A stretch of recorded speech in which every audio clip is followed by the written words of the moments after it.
so that he can be restored back to where he was and honoring God in that relationship. That is our job with each other. Again, this is not about the outside, it's just about us. It's just about us and our relationship with God to each other. That is the motivating factor. The relationship we have with God should motivate us to have that kind of relationship with each other, so that our business would be God's business. And that means it's open for the family. That when we need help, we'd say we just need help. Everybody needs help sometimes. We wouldn't be ashamed in here. And here is different than out there. There should not be shame when we talk about the body of Christ. If it is, then we got a problem within the body of Christ. We shouldn't have to worry about what the inside here thinks when you stumble. And we shouldn't care what they think out there. See how that works? In here we should be getting the love. That first century love I'm going to talk about in a minute. Out there, who cares? That's evil. That's darkness. Who cares what they think?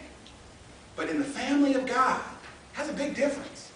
It's a big difference in how we should feel. This is where we can let our hair down.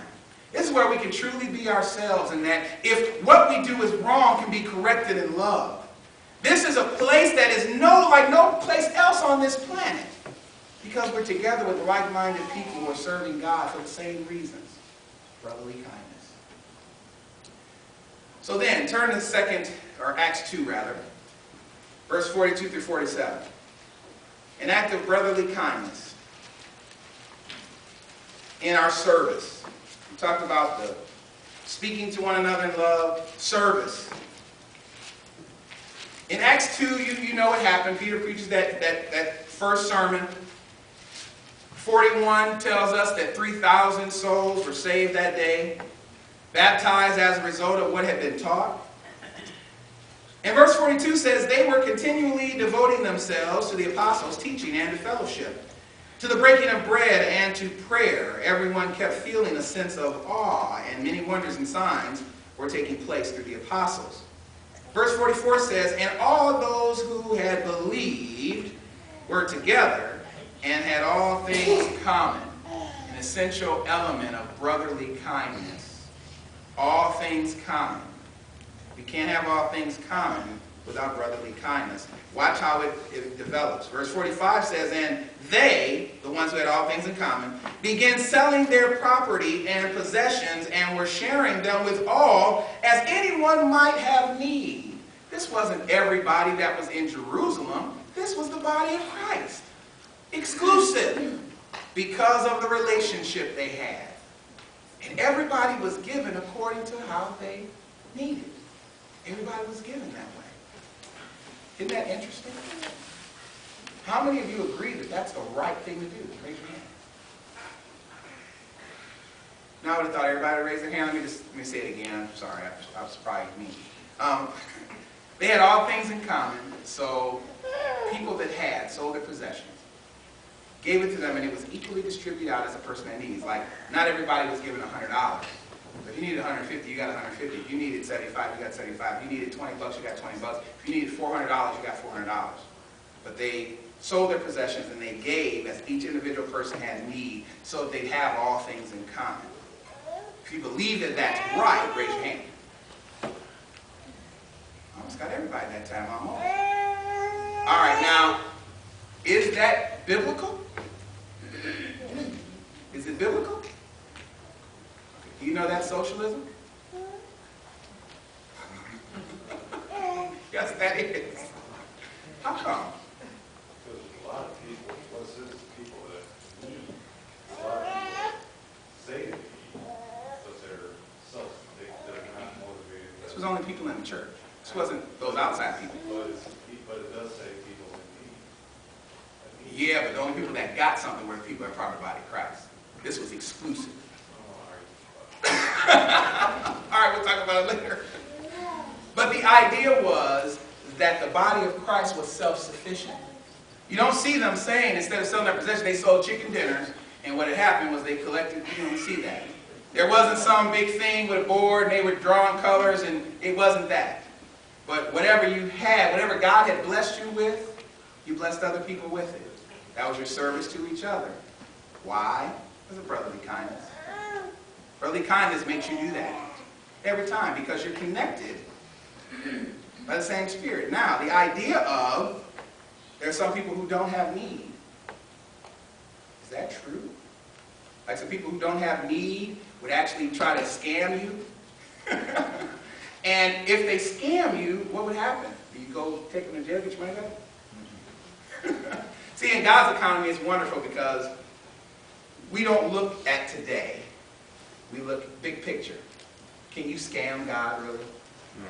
Especially since he's kind of judging everything at the end. Can you really scam? Do you think you can scam one of God's children and then like get away with it? No. Oh, that day, you might. And maybe nothing happens till 30 years later, but you scam God's children. What do you think will happen if he said, vengeance is mine and I will repay? Do you not think that'll go unnoticed, unpunished? Do you think God like that?